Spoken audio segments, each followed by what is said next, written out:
Using LiveDraw, you will be able to draw in your Vtuber model right as it's on your screen, save it, and then you should already be able to load it in again and have it stick with you wherever you go.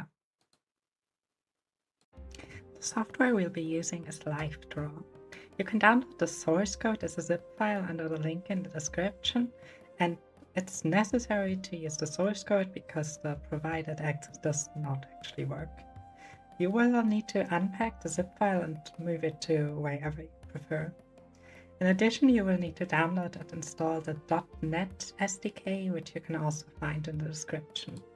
Navigate to the LiveDraw folder that is found within the extracted folder. There you can open the command line by holding the Shift key while right-clicking and then choosing the option to open a PowerShell terminal. In the terminal, you will need to type in a command that you can also find in the description and hit Enter. This will build the app, and credit for this method goes to user JoseDeFreitas on the issues page of the GitHub. Now within the folder, a bin folder has been created, and in that there's the release folder, then the net 5.0 Windows folder, finally the win-x86 folder, in which you can find the LiveDraw exit. For ease of use, you can right-click it and create a shortcut with which you can then move wherever you want. You can now use LiveDraw to draw on your screen and then save it as a PNG whenever you feel like it. Setup in Vtube Studio is relatively easy. You will need to use the item function. Click on Settings and then on Open Data folder to open a full data folder.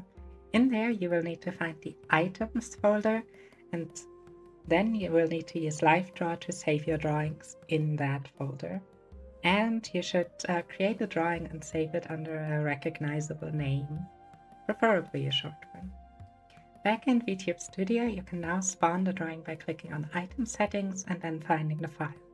With the item loaded, you can make an item scene in Vtube Studio that you can then link to a hotkey to activate or deactivate at will.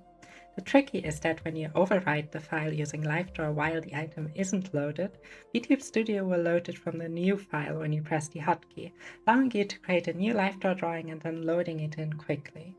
If you want to have the item pinned to your Vtuber, you will need to do a bit of manual adjusting. Open both LiveDraw and Vtube Studio. You will need to move your Vtuber to either the usual specific spot, I advise to have a hotkey that moves your model there, or to a specific spot in the middle of the screen. You will need to create a LiveDraw drawing onto your Vtuber's position, then save it onto your drawing in the Items folder. Leave the LiveDraw window open and the drawing visible. Load the item in and then attempt to move it under the LiveDraw drawing so that they are as close to identical size and position as you can manage. Now you can close LiveDraw and pin the item to your model's relevant part, without moving it again or changing the size, and then save the item scene or overwrite the item scene you already had. If you do this correctly, whenever you draw something in LiveDraw and overwrite the relevant file, you can load it in by using the item scene. If you want to capture LiveDraw in OBS, you can use the window capture, but you will need to change the capture method to Windows 10. Also change the window match priority to match title otherwise, so it always automatically captures the new LiveDraw instance you've opened. And that's it. If you have any more questions, feel free to ask in the comments. I know people will be able to find a better method to do this, but I thought it was fun and wanted to share with y'all how I got it to work. Have fun, and as always, sleep well.